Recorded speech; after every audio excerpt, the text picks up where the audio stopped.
Hello, and welcome to Dig It. I'm Peter Brown, and hosting the show with me today is Chris Day. Hi, Chris. Hi, Peter.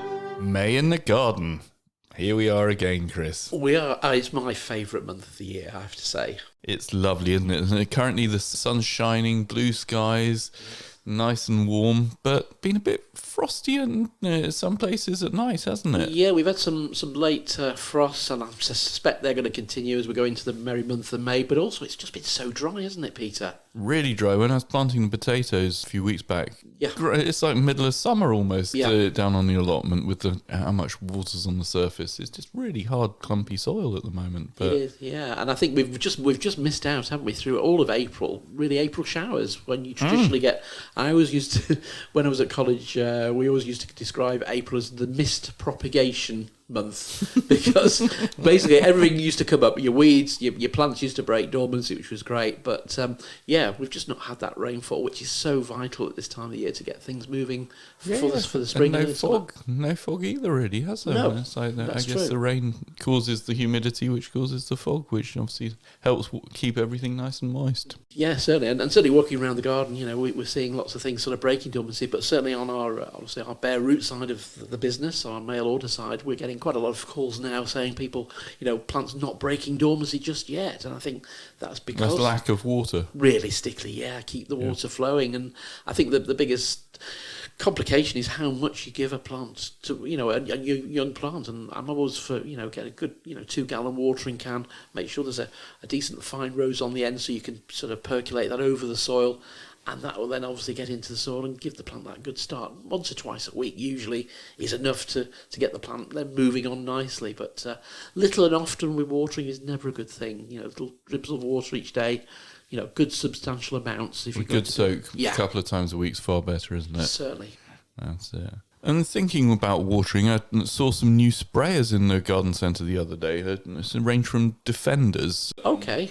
And I was really impressed by them. They're basically, you can turn them upside down and they'll carry on spraying. So I guess they've got some sort of mechanism inside them that allows the water pickup to move around wherever gravity takes the water. So yeah, Peter, that's really useful because if you are using certainly small hand sprayers, there's nothing worse than getting to under your plants and trying to hit the back of the leaves, which obviously when you're spraying you should do, and finding that the water doesn't come out at the end of the nozzle. So hopefully that's it. I mean, I haven't tried them yet, but I think they do I'm going to say a 0.5 litre one, a 2 litre, and a 5 litre. So all the sort of perfect sizes for spraying underneath your plants, and like you say, sort of if you're giving a foliar feed or something like that, could be really useful. Yeah, so look out for those, Peter. Thank you.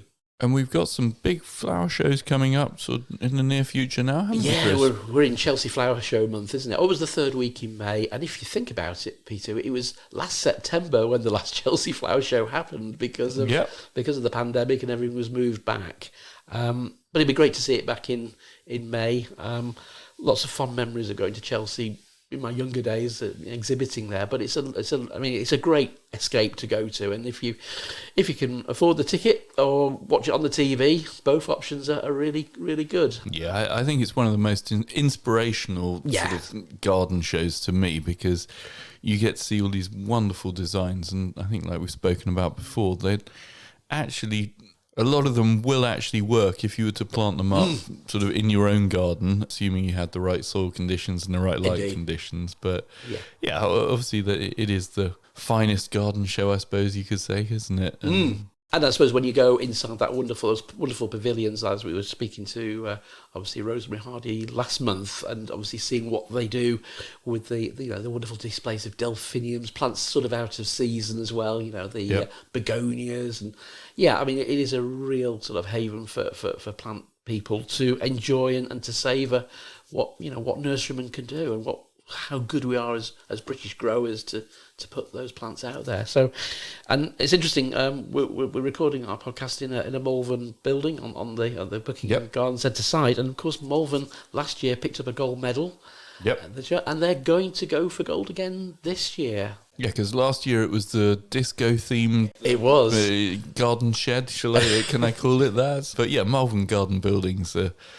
like I think mentioned before, we record our podcasts in them, and they're just beautiful buildings, and they really are. I'd love one. But. Yeah, it is, definitely. But what they're going to be doing this year, Peter, is they're doing Planet Studio, is what they're calling it, and it's a flip the perception of the traditional Kew garden room, transforming it into a contemporary garden bar and entertainment space for those wanting a piece of city nightlife in their own garden. Wow, that would be good. Okay. So I suspect houseplants are going to feature again somehow or other. Yeah, that's it. And yeah, we're seeing a lot of houseplants on the high street. I mean, the number of shops that I've sort of noticed, even in Northampton, I think there's a new houseplant shop. Dobby's obviously went into it, I'm going to say last year. Yes. Really sort of jumping on the bandwagon of houseplants are the new cool thing to be buying into. Indeed. And I think it's great. I mean, it's nice to have the sort of selections that you can now find of different houseplants in these little high street shops. And I think everyone should get into houseplants. They are nice to have in your And house, isn't it aren't just nice to see on the high street, there's so many empty shops, and if they aren't, going over to charity shops or other more coffee shops perhaps, isn't it just nice to see some, different entrepreneurial people getting involved in that and sharing their passion, which obviously is happening there. I think that's it. And also quite a few of them are selling cut flowers as well. So it's a nice sort of dual purpose shop, as it were. So if you want something that's going to grow, because personally, last present we got given in our house was a blue hydrangea. It's only a small little house plant, but it's a lot better than having a bunch of flowers. I mean, the hydrangea's still flowering a month later. Exactly, yeah. But much better value, isn't it? Yeah. And the other thing, Peter, is when I was looking through what's coming up at Chelsea, and there is quite a lot of wildflower elements happening. Okay. I mean, we know it really, knowing it as gardens not to include weeds, but there is going to be one garden really sort of doing a rather nice job of it, showing sustainability and climate change as well as the theme. So there's going to be hedgerows in there. You're going to see buttercups, nettles. Very unusual for Chelsea, this. Sounds interesting. Are they going to be having some of the new classified, the new non-pest slugs and I suspect snails? they'll probably sneak in. Yeah, probably taking an opportunity. But I think it's going to be. It's been designed by Jamie Butterworth, who's quite well known, I think, in the gardening world for creating some of these slightly unusual, shall we say, gardens. But I'm sure it'll capture the eye. And I think the whole idea of rewilding Britain landscape is another garden at the Chelsea Flower Show this year. So we're going to see quite a few of that sort of style, which I think is quite a nice bit of relief from the formality of normal. Well, it'll make me feel a lot more proud of my garden than the fact that it does have the odd weed and the wildflower in it. But I think that's it. I mean, wildflowers can look stunning. I mean, you think that alpine meadows in the Alps. Beautiful, yeah. And they're just wild grasslands with lots of wildflowers in. And in this month, Peter, we're told to no mow May. So, that slightly goes against, well, maybe it works in conjunction with, but certainly if we're not going to be getting our fly mows or our rotary cylinder mowers out through the month of May, perhaps it's a great opportunity to encourage those flowers to perform well and get the bumblebees on our dandelions and enjoy that. Well, that's it. I mean, obviously, last month we were speaking to David Hedges-Gower about how to care for your lawn, and he was suggesting 2-3 times a week was a good sort of number of times to be mowing your lawn if you got time, and then you'll end up with a beautiful sward of grass. But no mow May sounds a lot more up my street. Sounds perfect. I'll enjoy getting the deck chairs out and having a nice beer instead of having the lawnmower out for a whole month. Brilliant. And the other bit of news from the RHS as well, as we're talking about the flower shows, is that. And it's a great call in view of the environmental properties. The RHS are suggesting we should opt for hedges, not fences, when we come to put new boundaries into our gardens. And they've launched £100,000 of new research to identify the best planting combinations. Okay. So that could be good. I mean, certainly good as for our business here, as we're hedging specialists. So we've been doing all sorts of different. I mean, we do the native hedging mix, which is a nice mixture of, as it sounds, native hedges. Yeah, we do. Yeah, we do the soft yews collection with nice, obviously attractive foliage, and then we do the edible hedge. Edible hedge, that's the one, isn't it? That's full of all nice sort of things that you can. I mean, hazelnuts, I think, are one of my favourite nuts to eat, and a nice hedge with some nice hazelnuts in is brilliant. So we've got to wait. The findings are going to be published in 2024, so a little bit of time there. But that's really interesting, and I think that's what the RHS should be all about. Trying to link in to find out how we can maximise all the plants we use in the garden, especially hedgerows. Okay, so we're looking through the calendar, Pete, and we've got a few things obviously happening at the garden centre. On Wednesday the 11th and Saturday the 14th, I'm doing another masterclass, growing perfect perennials, which, and it's all based on my experience growing in at home. I do like perennials at the best of times, and looking at the whole sort of way of choosing them, theming them, some sort of practical tips on growing them as well. So brilliant. So we'll do 2 talks, about an hour in length, with a Q&A session at the end. So that's at the garden centre. More details on the show note links. Brilliant. And Thursday the 12th, we've got World Topiary Day. I know. I got quite excited when I saw this, actually. Yeah, let's celebrate topiary. Well, I love seeing the Edwardian houses with their lovely box plants out in their porches that all look either trimmed up in perfect triangles or round baubles or whatever. And the different shapes. The swirls that you get, they can be lovely, can't they? I mean, I remember years ago visiting the gardens up in the Lake District. Levens Hall, which I'm sure many of our listeners will be familiar with. It's got the world record for the greatest number and the oldest topiary in the world. Right. Okay. I think there's 100 topiary plants in various shapes. And I do remember years ago, this is showing my age, Peter, watching Blue Peter, going there, and actually I think it was John Noakes actually doing some trimming up these huge, probably not allowed health and safety rope situations with ladders doing the amazing topiary. But it's like the road, the Forth Road Bridge. It's a constant effort to keep it nicely trimmed. But I mean, whether you've got a topiary box, or you've got some, or you enjoy visiting, these wonderful mazes. There's one quite near here, isn't there? Blenheim Palace. That's got a nice yew maze. Very nice it is. Yes, I did went there a few years ago, and I did actually get lost in it, and it did. I have to admit it, but it is a really good one. And when you're visiting any of the the larger properties, do check out the mazes, because they are good fun. They're good fun, especially especially if you get lost, it takes you a while to get out again. Yes. It's all brilliant. And Friday the 15th is one close to my heart, World Bee Day. Yep.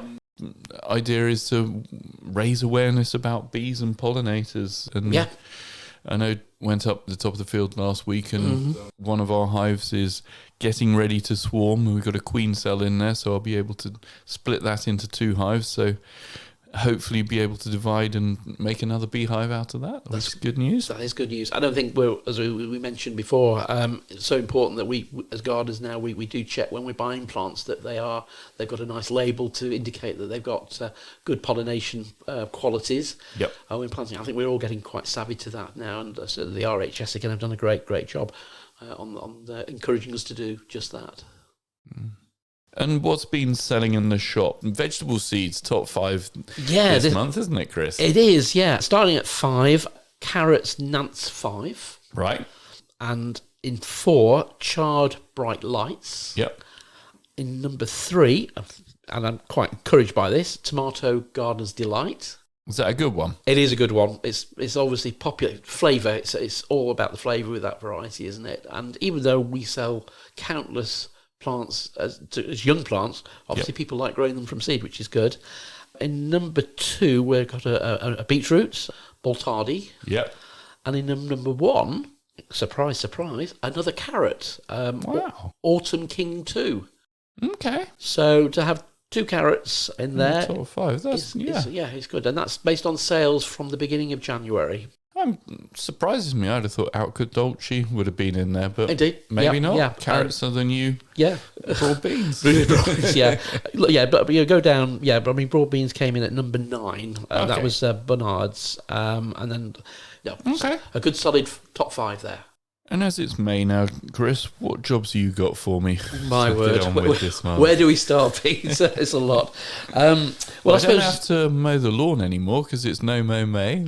But should we be feeding it? I suppose should we be helping our wonderful bees and pollinators? So yeah, Getting the grass and growing. Yeah, I mean, like we've discussed, I think before, it's best time to put a lawn fertilizer, the granular fertilizers on, is the day before it rains. But looking at the weather forecast at the moment, there's just no rain forecast. So I guess if you're going to feed your lawn now or in the next week or two, give it a good watering in to get the fertilizer to sort of start dissolving into the ground. Is that the best way to do it, Chris? Most definitely. Otherwise, you're going to end up with a very scorched, very yellow-looking lawn, and I think especially in view of the fact that the soil, the soil within your lawn is so dry as well. So, I might be tempted actually, if you're not, if you're blessed not having a water meter, maybe irrigate maybe sort of a couple of days before you're planning to apply your.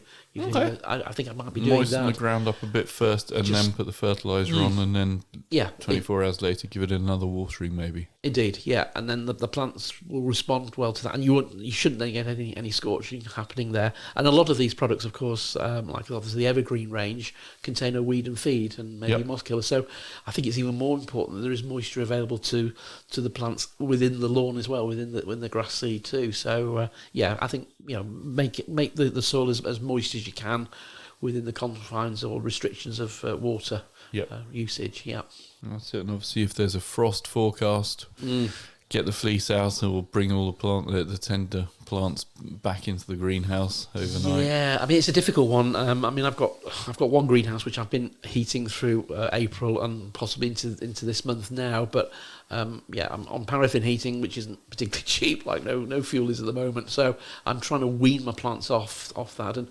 make sure your greenhouse or your cold frames, you open the vents and get as much air into the structure. And of course, if you can oit the plants out and put them outside during the day, then starts hardening them up. That's doesn't it? Yeah, and that process usually takes a couple of weeks, which will take us into third week in May for planting at the very earliest. That's it. And the bedding plants we've got the gap at the moment, haven't we, Chris? At the beginning of the month is sort of this year waiting for the start of the summer bedding season. Yeah, I think the growers are always in the same predicament. They're clearing out their pansies, violas, and all the other spring crops. And I mean, it's good to see that we are getting things like lobelia and petunias in there now. And I did see a few dahlias, incredibly in flower. So you've got to be a little bit careful with those. But generally, once you get into May, we all like to get our containers and planters planted first. Hence, that's why we always take let's say a gamble. It's never really a gamble because we're fortunate because we're under protection there. We can fleece our stock, but it's when the plants it's getting them outside. Be careful. But I think your idea of moving them in and out of the greenhouse is a great one because it just hardens them up a little bit before they go fully outside. Yeah, and toughening the plants up as well because normally if you give plants if you've been growing your own bedding plants, they start to run out of feed at this time of the year anyway. After 6-8 weeks, so you might want to start giving them a little bit of feed. And if you use a high potash feed, that usually keeps the plants more strong if the weather is colder. It's incredible. It's a thing the RHS came up with a few years ago. So high potash feeding generally keeps your plants quite tough, rather than using high nitrogen, which of course makes them very soft and that makes them more vulnerable to frost damage. So just be careful, but don't let that stop you getting all your containers because we all itch to get those planted up and ready, especially things like hanging baskets. And it wasn't it talking about hanging baskets. I saw the kindergarten. I think instant planters. I think they call poppins. Poppins. I love them. They're great. Solution to all my problems, certainly. I just dump them in the hanging basket and put some soil underneath, and off you go. Boom! You've got an instant hanging basket, and all the neighbours think, "Oh, they've done well. They've got them all as the plants grow, and it looks like a proper professional job." and I think the reason is that the Kinder work in conjunction with Bold Colgrave to bring out all these really good varieties. So you're getting something which has been really thought through by the grower. So it's predictably good results, and that's what we want in gardening, isn't it? We don't want to be disappointed, and those certainly don't. And we always get the amount of phone calls we were taking back last month. When are they coming in? There's such a demand for them. There's a massive demand, and we generally sell out, and that's the problem, is that Kinder can't grow enough of them because they're that popular, which is brilliant. This is good. It's good, yeah. And of course they do a drop-in or pop-ins, as we call them, for hanging baskets, but they also do one for pots as well. So if you're feeling you want to take advantage of their know-how, then you can really have a very colourful and they're all themed as well. So I think there's one I was looking at the other day called Sophistication. Okay. Well, there you go. It's got it. Yeah. So it's all the sort of the latest plant varieties there. Most of those plants they put into those containers are cutting raised, so you are getting a much better product than something grown from seed too. That's interesting. Thanks, Chris. And it's vegetable sort of seed planting, and well, for me it is. I'm running a bit late as usual, but time to think about vegetables at the moment, isn't it? Yeah, I mean, certainly at the garden centre we've got a nice range of the little plug veggies coming in now, which is probably going to be good news for a lot of people. If you want to grow things like runner beans, French beans, anything of the tender nature, sweet corn, probably getting a little bit late for tomatoes, but certainly that ilk of vegetables, get them sown now on the windowsill. They'll be up. Multi-sow them, so a couple of 3 seeds to a 9 centimetre pot, or a couple of seeds to one of these plug trays, and off you go. And they'll be up within a week, 10 days, and then grow them tough, grow them quite hardy if you can. Yeah, because I normally start mine in a little propagator in the conservatory, so it's nice and warm, and that seems to get them firing up. And then I put them outside on the patio, and then a few days later take the lid off in the day. Perfect. So they get a little bit of wind on them, and that seems to... The sweet corn certainly do well, and that hardens them up nicely. But I think this year I'll be getting some more instant planted material from the garden centre, because I haven't got my courgettes done, and for me Enorma runner beans are my favourite. Good variety. I've tried many different varieties, and I always go back to the Enormas. I think they're without a doubt the best ones, sort of flavour and stringiness wise. Indeed, they seem to grow well as well. So it's a good variety. I do this year. I'm doing red rum and white emperor. So and I just grow them. I mean, I grow them for obviously producing beans, but obviously the flowers are nice too. So they are. So they're really, really, really colourful. And I always get me sweet peas going as well, and put a few sweet peas to grow with them to help the pollinators. I always like to do that little trick. It seems to work. I don't know. It looks attractive. Looks nice. I was having a discussion with my neighbour who's this year she's trying a new way of growing runner beans. She's decided that she's she's formed herself a hazel sort of arch, almost like a pergola, I think you call it. So it is a long tunnel almost of hazel that she's growing her runner beans up this year, because she, like me, historically I started off with wigwams and then found that because the beans hang down, getting them out, you often miss them. So the last few years I've just been growing them on one side of a triangle, sort of, if that makes sense. But this year she's decided she's going to grow them in a tunnel, so she can pick them from both sides and off the top of the roof. So it'd be interesting to see how that works out for her. That sounds good. Yes, and it's interesting. We talked last month about starting plants from seed, and I had my trials of using compost. How are they getting on? Well, the state of play is quite interesting. I used the Control Jack's Magic, which is obviously a peat-based compost, and then I've been sowing into a variety of brands. Where you had the home base, that's it. Yep, the peat-free, and I'm going to say New Horizon, peat-free, and the other anomaly, which I just thrown in because it was cheap and cheerful, something from one of the discount supermarkets to give that a go. Right, an Aldi one, was it? Yep, and fine, and everything's grown okay, both germination and things I've potted up. Brilliant. The only proviso is, and we were chatting in the garden centre the other day, is obviously the management of these composts. They are quite difficult. Yep. Because there's no peat in them, basically. So you've got to just do a little bit of extra watering at the beginning of the process. So when you've filled your pots with compost, or your seed trays, or your plug trays, make sure you just stand those pots trays in some water, so in a trug or in a tray. 10-15 minutes, let the soil So give them a really good soaking and let them thoroughly wet themselves. Yeah, indeed. And then obviously a bit of water on the top with a fine roast, so you've got basically the top and bottom of the compost. Let them sort of obviously drain off, otherwise you'll get very wet. Legs when you're trying to do your freaking out, which I did the other day, finding the water running down. And then, sow or plant into those very nice wet plugs of compost, and fine. So far, so good. So far, so it'll be interesting to see now the next processes are then. They're growing nicely. They're starting to grow. So how the roots develop. That'll be my next report back. Perhaps we can see how they. And any nice aromas or sort of damping off or fungus growing or anything. Yeah. Right, so no fungus. However, you mentioned the aromas. Yeah, the home base, which got the Which Best Buy, quite a fruity smell, shall we say? Aromatic, is it? Yeah, aromatic and very animal, I would say. Okay, nice, yes, fair enough. However, nice material to use. I run it through a sieve because obviously there's a high percentage of wood chips go into these sort of products. So so you need to just run it through there to get rid of those.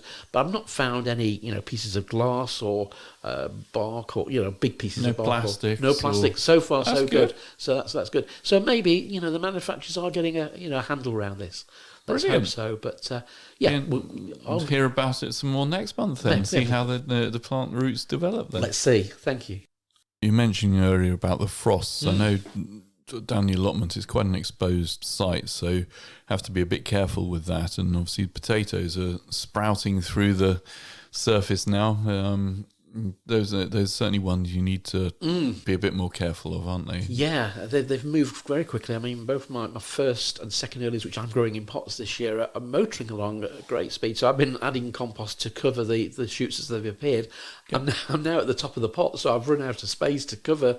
Okay, they're really romping away. I've never known them to be growing so quickly. So the warm weather of April, hopefully it continues this month. We should be fine. But make sure you earth up. So that's in the border. Bring the soil around the plants. Make sure that the soil is crumbly enough to so you're not going to actually damage the growing tips. That's quite important. Okay. And I think because it's been so dry, that might be a bit of a problem. And then obviously add compost or well-rotted home produced compost if you want to help the crop as well. That's a good idea. So I suppose you could maybe use a sieve or something like that to sieve some soil and compost over the tops of them to build the pyramids up that way. Yeah, that would work really well. And then obviously, if you can get a bit of water onto them as you're doing that process, that would probably help, because obviously, these are stem tubers, so that the potatoes form on those stems you're producing, and that will start happening quite soon. Once we get through the month of May, we've only for earlies, you've only got like a month after that for the potatoes to form. So if it is going to remain dry, worth watering potatoes. Most definitely. Because your potatoes are obviously grown very well. I was chitting some Red Duke of York, and I also this year I've grown Desiree, Red Duke of York, Santana, yes, and the Red Duke of York. I put them all in the garage to chit at the same time, and the Duke of Yorks must have been 8-10 inches tall, the chits on them. So I took your tip of cutting them in down. So hopefully we'll see how they do. But they went in the ground, and we'll see. They're just starting to break the surface, so they're still alive. I haven't killed them yet. No, that's good. That's it. Yeah. And vegetables, I guess, now the frosts are passing, can we put things like the courgettes and beans in yet? Yes, so just watch the weather. Have some horticultural fleece handy. I think that's the thing. And we were talking about if you're putting in things like courgettes and pumpkins and things, the old trick with a 2 litre bottle, plastic bottle. Recycle it. Use that as a little cloche. Maybe that might just help, to keep the warmth in, especially on a cold night. I mean, there will come a point when the plants will outgrow the space you've given them, obviously, but it just gives them that perhaps for the first couple of weeks, a little bit of protection. Just leave the top open. Good idea, yeah. Yeah, and it's obviously something that's recycling, isn't it, or upcycling our plastic too.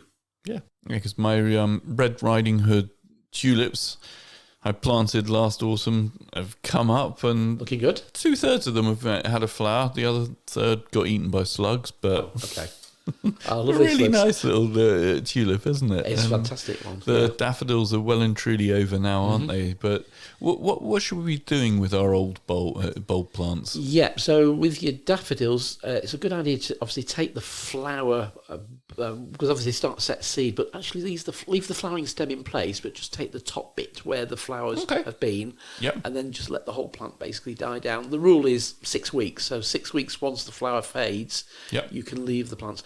Then give them a dusting of fertiliser. I mean, you could use you could liquid feed, something like phosphagen, bloodfish and bone if you wanted to use bloodfish and bone, or a bit of tomato feed would be good.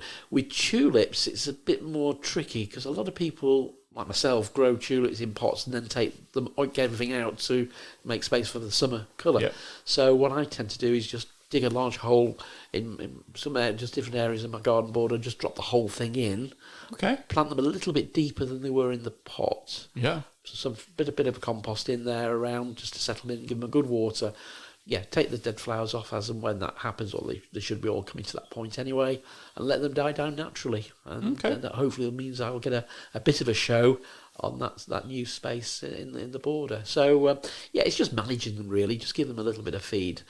Don't tie the leaves in knots or do strange things with the foliage. 6 weeks after that flower's faded, you can cut the foliage back. That's quite good. But in the meantime, give them a bit of help with some feed. And the same with bluebells and snowdrops. Snowdrops are well and truly finished now. They aren't are, they? they're bluebells are still coming in, sort of finishing flowering. Yeah, I mean, with the snowdrops, actually, Peter, some people might. They're still very green. This is the time to move your snowdrops, actually. If you want to move clumps, you do that in the green. So you've probably got perhaps a couple of weeks to do that before they completely disappear again. But I mean, bluebells, yes. I mean, you normally sort of deadhead those if you've got just a small number in your garden. I mean, normally most people let them set seed so they populate the area. They are a good one for multiplication, aren't they? They're quite easy. I started off with a few in my garden, and now I've got quite a few more. Yeah, my garden, I've got a bit of a takeover from the Spanish. The Spanish are taking over the English at the moment, so I'm gonna oink those out. They're definitely coming out this year, but they do take over. They are a bit more aggressive. Yeah, because I can remember when I used to do the bulb ordering the first time round, my mother was adamant that we weren't ever going to stock the Spanish ones because obviously we've got our native bluebells that do very well, and the Spanish imposters are just they'll take over a bit like the grey squirrels. They take over the world, outperform, don't they? And the thing is, they pollinate and they build up numbers. And I mean, if the Spanish ones were well behaved, it'd be fine, but unfortunately they're not. So they're thugs. They are, in the nicest possible way. Yeah. And I guess it's about that time of year you need to start thinking about putting the grids over the Delphiniums, isn't it, Chris? Yeah, so I think the thing is with Delphiniums, of course, they grow so quickly, and many of the varieties we know grow incredibly tall. So if you could put a sort of a structure over the mesh system, I think the ones we do are Poppy Forge. Yep. They're nice. I mean, they look good. They're well made. They're a nice green. Yeah. They're quite camouflaged. They are. I guess it's getting them on nice and early, so the plants grow into them rather than putting them on in a month's time, where you're trying to then feed the plant in through the grid. Indeed. I mean, a lot of people use pea sticks. You get hazel sticks as that, and that's absolutely fine if you've got a good supply of those. Perfect. I mean, bamboo canes cleverly placed. Position, and obviously use some nice raffia or tie. You can do that as well, but I think using a proper support system makes a lot of sense, especially if you're going to be planting your perennials. You'll know that you're going to have certain plants which are going to need that extra support, so but do it sooner rather than later. I think that's the key. And with the Platinum Jubilee coming up, I mean, lots of gardeners are thinking about doing red, white and blue themes this year.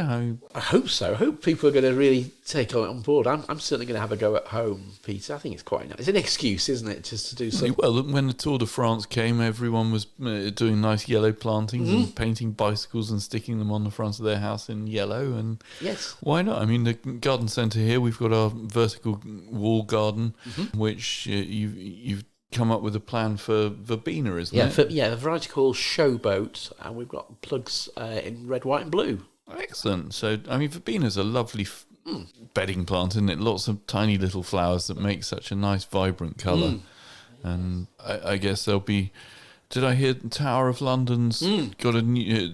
a couple of years ago they did poppies, didn't they? Yes, such a massive display of them. In the moat. Yeah, in the moat. Yeah, that's it. And this year it's... Yeah, it's more than 20 million seeds have been sown in the moat of the flower. I'm just reading this from Garden News magazine, devised by Nigel Dunnett. He's the Professor of Planting Design and Urban Horticulture at the University of Sheffield, no less. And it's going to be a summer-long spectacle with changing colours and patterns, including field poppies again.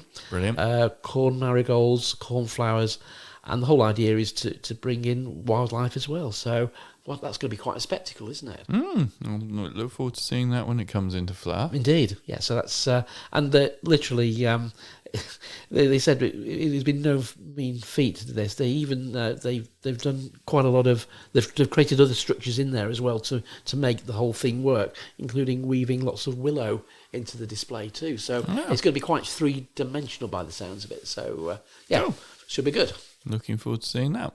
And with the season now sort of quite underway, I noticed a few new faces down on the allotment where old plot holders who've given up their plots have been sort of moved on, and the new faces have all arrived. It's a nice sort of change in the scenery, isn't it? And I think allotments are really... they're in high demand, aren't they? They are, yeah. I saw a news article the other day, Peter, and it was, the basic message to allotment holders is, use your allotment or lose it. I mean, they've been quite frank about the fact that so many allotment plots are just not being used and neglected. And of course, there's waiting lists in some areas for many, many years. So I think, the positive is if you want a plot, you want to grow more fruit and veg, and your garden isn't sufficiently large enough, then, in the present time when food prices are, as we know, are going through the roof, then maybe it is the time to take the plunge and grab yourself a plot. Definitely. And I mean, they're nice spaces to go and get yourself outside and get some fresh air and do a bit of exercise. And I like my allotments. It's good fun. Yeah, I think they always say, don't they, the garden is the next best thing to an outdoor gym. Yeah. And especially if you're buying one or getting into one at this time of the year, you might have to do a bit of digging, a bit of weeding. I think that's it, because the grass is well and truly grown now, hasn't it? Yeah, indeed, yeah. But no, I think let's think about that. And if you're eking to grow some food and you want to have a go at the good life, perhaps now is a better time than ever to give it a go. Yeah, allotments or community gardens are both great for that, aren't they? Brilliant. So what have we got coming up next? Yeah, so we'll be looking at the wonderful world of wildlife gardening next time, and we've got a broadcaster and wildlife. He's very interested in wildlife, shall we say, and that's a chap called Martin Fish. So we'll be speaking to him next time on Dig It. Brilliant. So we'll catch him just before he goes off to judge the Harlow Car Flower Show, won't we? He's a busy man. He is. So join us next time with RHS judge Martin Fish to learn a little bit more about gardening and wildlife. Indeed. Yeah, that should be a good listen. Brilliant. Thanks, Peter. Thanks, Chris. Today's show was brought to you by Buckingham Garden Centre and Nurseries. The show was hosted by Chris Day and Peter Brown. The show was produced by Peter Brown. And our thanks to Chiltern Music Therapy for providing the music. Thanks for listening. At Chiltern Music Therapy, we want everyone to know the difference that music can make in their lives. From parents and their premature babies in hospital to grandparents with dementia. We provide music therapy and community music services to people of all ages and needs across England. We work both digitally and in person in people's homes, care homes, schools, hospitals and hospices. Find out more at chilternmusictherapy.co.uk.